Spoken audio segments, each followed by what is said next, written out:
আমি আমার আওয়ামী লীগের কথা বলবো হচ্ছে রাজবাড়িতে, আমি আমার আওয়ামী লীগের কথা বলবো রিকশাওয়ালার কাছে, আওয়ামী লীগের কথা বলবো আমি আস্তিকের কাছে, নাস্তিকের কাছে, সবখানে যেইখানে আমি একটা সামান্য অপরচুনিটি পাবো আমি সেইখানে আওয়ামী লীগের কথা বলতে যাবো।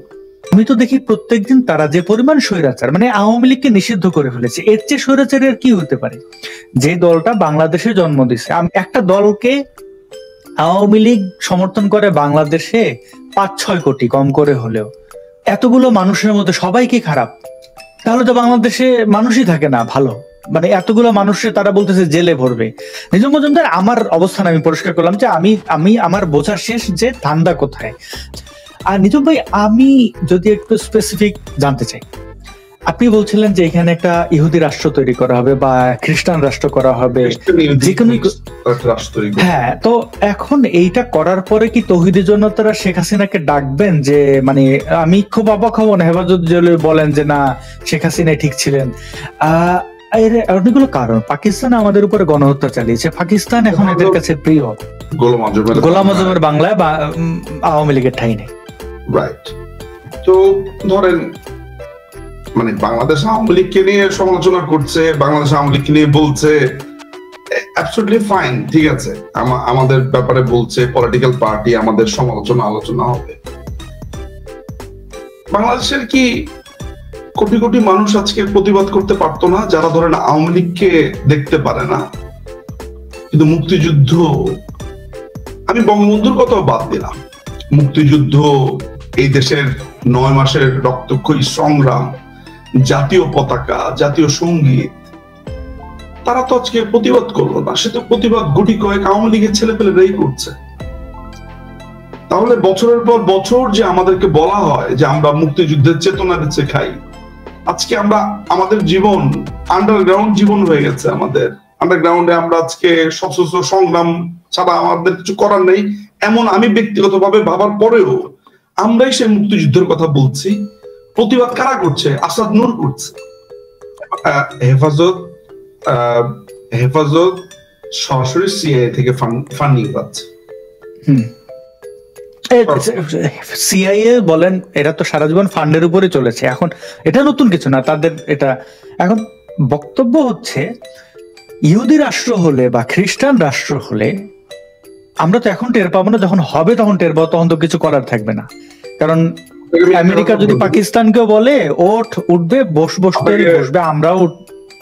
আপনাকে আমি একটা তথ্য দিয়ে রাখি, সেটা হচ্ছে যে জামাতের কয়েকটা ফান্ডিং সোর্স আছে, হেফাজতের কয়েকটা ফান্ডিং সোর্স আছে। মাথা রাখতে হবে যে বেশ কিছু সিস্টার কনসার্ন আছে। সিআইএ কি ব্যাপারটা এমন যে সিআইএ চিফ এসে আপনার হেফাজতের বাবুনগরীকে বলে দিল যে এ ধরেন আপনার হাত খরচের টাকা? এভাবে ব্যাপারটা হয় না। আমাদের একটা বড় ধরনের ফান্ড আসে হচ্ছে টার্কি থেকে। এরদোগান পুরো ব্যাপারটাকে পার্সোনালি ডিল করে জামাতের ব্যাপারটা। জামাতকে একটা বড় ধরনের শেল্টার দেয় হচ্ছে আমেরিকা। আমেরিকা যেটা মনে করে যে বাংলাদেশে একটা ইসলামিক দলকে বা দুইটা ইসলামিক দলকে অল দ্য টাইম রাস্তায় রাখতে হবে, জাস্ট ইনস্টেবিলিটির জন্য, এবং এটা একটা proxy war. It's for India আসলে, নট ফর বাংলাদেশ। কারণ এগুলো করতে তো বাজেট লাগে, আমাদের টাকা পয়সাও নেই। এগুলো ধরেন বাজে অবস্থা, বাংলাদেশে আর্মি অ্যামুনিশন। তাহলে আমরা কি কপাল পোড়া জাতি, আমরা বলি 7 সিস্টার্স খেয়ে ফেলবো, অন্যদিকে আমাদের পার্বত্য চট্টগ্রাম অলরেডি চলে গেছে।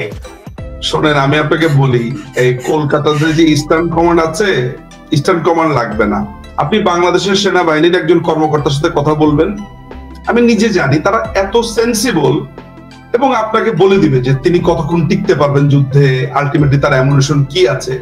এর একটা কারণ হলো আমাদের কিন্তু আমাদের ভারত 3 দিকে থাকার কারণে মায়ানমার ঝামেলা করছে, কিন্তু আমাদের সাথে যুদ্ধ হওয়ার মতো কোনো পরিস্থিতি কখনো আরো কারো হবে না, নাই। আমরা আসলে রাষ্ট্র হিসেবে আসলে এটা বড় শিল্ডের মধ্যেই আছে, না নিরীহ রাষ্ট্র। কারণ এই রাষ্ট্রের আসলে কারোর সাথে যুদ্ধ করার দরকার নেই। আপনার সীমান্তে ইস্যু ভারতের সাথে, সেটা খুবই মিউচুয়াল আন্ডারস্ট্যান্ডিং এ এগুলা কথাবার্তা বলে নেওয়া যায়। চোরাচালানিটা রোধ করে ফেলতে পারলে, এটা বাংলাদেশের সাইড থেকে, ইন্ডিয়ার সাইড থেকে স্ট্রিক্টনেস হলে এগুলো অনেক কিছু কমে যাবে। আমি সাক্ষী দেই, হ্যাঁ আমি কয়েকবার বর্ডার ক্রস করেছি। সরকার আপনার সাথে ঝামেলা যাবে না। সো আমার আসলে যুদ্ধের কারো দরকার নেই। পাকিস্তান আসলে যুদ্ধ আর করবে না, কেউ আমার সাথে যুদ্ধ করবে না। বাংলাদেশের ভূমিটা মূলত স্ট্র্যাটেজিক কারণে ব্যবহৃত হয়। এর কারণ হচ্ছে যে আমি আসলে গরিবের একটা বউ, দুর্ভাগ্য আমার যে আমি সুন্দর। নেত্রীর সাথে আপনি ব্যক্তিগতভাবে আপনার আলাপ হলে আপনি বুঝতে পারবেন যে তার ডেপথ কোন জায়গাতে, দেশকে ভালোবাসার ডেপথ। এখনো পর্যন্ত আমি হাজার এই রাষ্ট্রের উপর আবার কত রকমের কষ্ট দুঃখ উনারে বলি, উনি একটা কথা বলে যে বাংলাদেশের জনগণের উপরে আস্থা তোমাদের রাখতেই হবে, তাহলে রাজনীতি করতে পারবে না। একদম উনি যতবার এইসব কনভারসেশন উঠেছে উনি পরিষ্কার বলছেন, নিজুম এভাবে বলেছে। আমি যখন খুব ইমোশনাল হয়ে যাই যে আপা এদেরকে বিশ্বাসই করা যায় না, এরকম এরকম আমি তো বলি, আমার তো তুম করে বলে ফেলে এগুলা। উনি বলে যে না, রাজনীতি করতে পারবে না, তাহলে বাংলাদেশের মানুষের উপরে আস্থা হারাতে পারবে না। তোমাকে জনতার উপরে আস্থা রাখতে হবে। তোমার কোনো ভাবার কারণ নাই যে জনতা কিছু বোঝে না, সবাই বোঝে।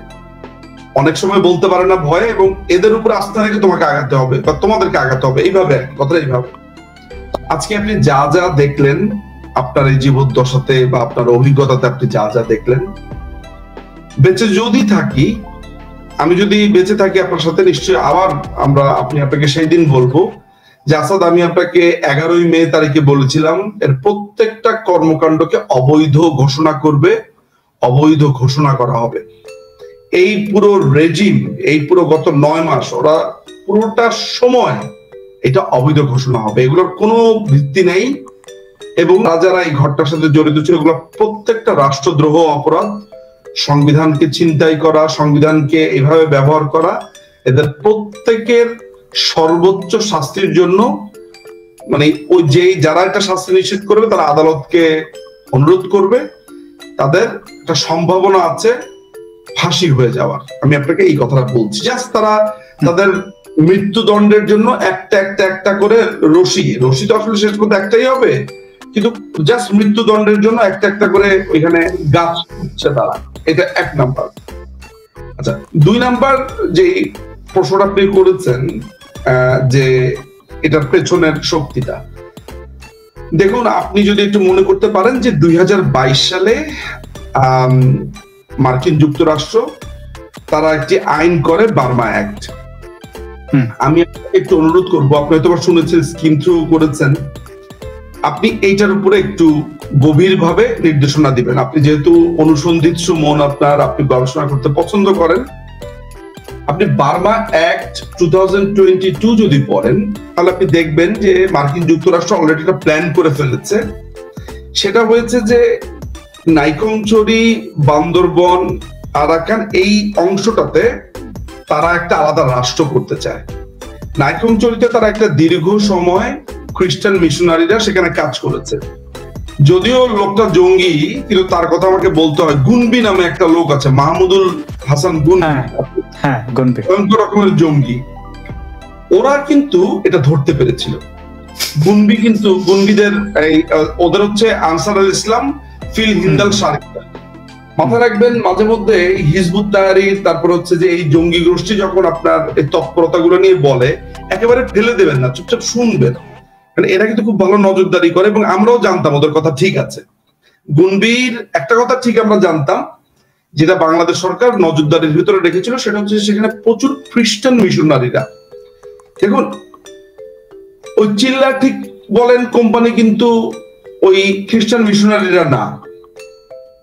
ওইখানে আপনার দীর্ঘদিন তারা তাদেরকে ভাত দেয়, অন্ন দেয়, তাদেরকে পরার কাপড় দেয়। আস্তে আস্তে আস্তে আস্তে আস্তে আস্তে অর্থোডক্স খ্রিস্টান কিন্তু এখনো মনে করে যে এখনো মনে করে এটা ক্রুসেডের ভিতরে তারা আছে।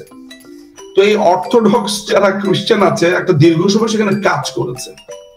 সেখানেও কিন্তু অনেক ধরনের ব্যর্থতার জায়গা আছে, যে করতে পারলো কিভাবে। যাই হোক, ওইখানে একটা টার্গেট ছিল। এই টার্গেটটা মার্কিন ইসরায়েল প্ল্যান। আমার এই কথাগুলো আজকে অনেকের মাথার উপর দিয়ে চলে যেতে থাকবে, বলে যে সম্ভবত আমি পলিটিক্যাল রেটরিক, কিন্তু আমি আজকে যা বলবো তা বুঝে সজ্ঞানে বলছি, যাদের দেখা তারা বুঝে নেবে। এইখানে একটা তারা আলাদা রাষ্ট্র করতে চায়। এই রাষ্ট্রটা কি বাংলাদেশকে শেষ করে ফেলার জন্য? এই রাষ্ট্রটা হচ্ছে মার্কিন সাম্রাজ্যের সেকেন্ড লাস্ট পেরেক, মানে পেরেক বলতে সেকেন্ড লাস্ট সাম্রাজ্য। এর পরের জায়গাটা হচ্ছে আপনার রাশিয়ান পেনিনসুলা, বাট আলটিমেটলি ওরা চায়না এন্ড ইন্ডিয়াকে কভার করতে চায়। আপনি বলতে মানে আমরা যদি সহজভাবে বুঝি, একদম একটা রাষ্ট্র, এই রাষ্ট্রটাকে তারা ইসরায়েলের মতো শক্তিশালী করবে, এক ইসরায়েল পুরো জায়গা মিডল ইস্ট কভার করবে, চায়নার হাত থেকে পুরো মায়ানমারকে নিবে। এই প্রস্তাবটা তারা প্রধানমন্ত্রীকে দিয়েছিল, শেখ হাসিনাকে। তারা বলেছে যে আপনি, তারা একটা টাইম লিমিট দিয়েছিল যে আপনি মানে আপনি এই পর্যন্ত তো রাষ্ট্রকে আপনি বানাতে চাচ্ছেন, এটা করতে চাচ্ছেন, ডেল্টা প্ল্যান ইজ ফাইন। আমি আপনাকে বলি, আমি ব্যক্তিগতভাবে জানি তাদেরকে বলছেন না, নাহলে আওয়ামী লীগ কিন্তু নিশ্চিহ্ন হয়ে যাবে, এই হবে সেই হবে। ও আওয়ামী লীগ নিশ্চিহ্ন করে ফেলো, কোনো সমস্যা নাই। 2 টাকার টোকায় যদি আওয়ামী লীগ নিশ্চিহ্ন করতে পারে করবে, কোনো সমস্যা নাই। কিন্তু আওয়ামী লীগ ভাঙবে না। আওয়ামী লীগের বাইরে হয়ে ওই 1980 সাল 85 সালের মতো 5টা আওয়ামী লীগ হবে না। এক আওয়ামী লীগ, এক দেশের জনতা, এক দেশের নীতি, শেষ। এই জনতাকে নিয়েই বাংলাদেশ আওয়ামী লীগ যাবে, এটাই হচ্ছে আমাদের সার কথা। আপনাকে আমি এই পুরো প্রোগ্রাম জুড়ে যেই কথাটা বললাম, যে আপনি যে আওয়ামী লীগকে ভবিষ্যতে দেখবেন, আপনি যে ইউটোপিয়ান ভাবনা ভাবেন, যে আওয়ামী লীগকে আপনারা কল্পনা করেন এরকম সেই আওয়ামী লীগকে পাবেন। বঙ্গবন্ধুর কৃষকরা, বঙ্গবন্ধুর মেহনতি মানুষরা, বাংলাদেশ আওয়ামী লীগ ঠিক এইভাবে উঠে আসবে। যেই দেশে একটা সন্তান চিন্তা করবে না যে আমি ইন্টারমিডিয়েট পাস করলাম, অনার্স পাস করলাম, আমার চাকরির কি হলো, করতে হবে না। একটা লেখক ভাববে না এই লাইনটা লিখলে কি তাকে দেশ ছেড়ে চলে যেতে হবে। নো, লেখেন, বলেন, এই বাংলাদেশ হবে। আপনি আওয়ামী লীগ গণমানুষের দল, আওয়ামী লীগ গণমানুষের দল। আওয়ামী লীগ একটা মেসেজ আপনাদেরকে দিয়ে যাই, নেত্রী এই বাংলাদেশের মানুষকে ভালোবাসেন, তিনি মানুষের জন্য কাঁদেন, তিনি ধার্মিক মানুষ, এই মানুষের জন্য তিনি প্রার্থনা করেন। আজকে তিনি জানেন যে আমরা নেত্রীকে এটা বলেছি যে নেত্রী যদি একটু কম্প্রোমাইজ করা যায়, এমনও সাজেস্ট করেছি। একটাই কথা, শেখ মুজিবের কন্যা দেশ বিক্রি করবে না, একদম এই মুখের উপরে এটা বলেছে। এটা আমাকে বলো না, এগুলো আমাকে বলো না। শেখ মুজিবের মেয়ে দেশকে বিক্রি করবে না, এটা তো ক্লোজ ডোর কনভারসেশন হচ্ছে। আমাকে তো দেখানোর কিচ্ছু নাই, কিন্তু আপা এইটাই তার নেতা কর্মীদেরকে বলেন এবং এইটাই তিনি বিশ্বাস করেন, এবং এইভাবেই উঠে আসবে 72-এর সংবিধান। এই 72-এর সংবিধানই ডিক্টেট করবে বাংলাদেশ। গণতন্ত্র, সমাজতন্ত্র, ধর্ম নিরপেক্ষতাবাদ এবং বাঙালি জাতীয়তাবাদ, নট বাংলাদেশি, বাঙালি জাতীয়তাবাদ, যেখানে কোনো ধর্মের হেজিমনি থাকবে না, যেখানে প্রত্যেকটা ধর্ম সমান, যেখানে একটা মাত্র নাগরিক যদি অন্য ধর্মের হয় তাহলে তার ঠিক সম্মানটা ওই 500 জন নাগরিক যে ধর্ম পালন করে তারই মতো, যেখানে একটা মানুষ ভাববে না এই দেশ আমার না, একটা মানুষ ভাববে না যে আমাকে সেকেন্ড হোম আমি কোথাও বানা রাখি বিকজ অন্য গভর্নমেন্ট আসলে তো আমাকে মেরে ফেলবে। নো, এই বাংলাদেশ হবে, এটা বঙ্গবন্ধুর সোনার বাংলা হবে। এই যে মেহনতি মানুষরা মুক্তিযুদ্ধ করেছে তার বাংলাদেশ হবে। আপনি কোনোদিন আর শুনতে পাবেন না যে গোলাম আজমের বাংলায় আওয়ামী লীগের ঠাঁই নাই। এই ভয়ঙ্কর শব্দ যেটা আজকে আমাকে কাঁদিয়েছে, আমাকে দুঃখ দিয়েছে, কষ্ট দিয়েছে, আর কাউকে কখনো এই বালিশ চাপা দিয়ে ডুকরে কাটতে হবে না। জয় বাংলা, জয় বঙ্গবন্ধু, বাংলাদেশ চিরজীবী।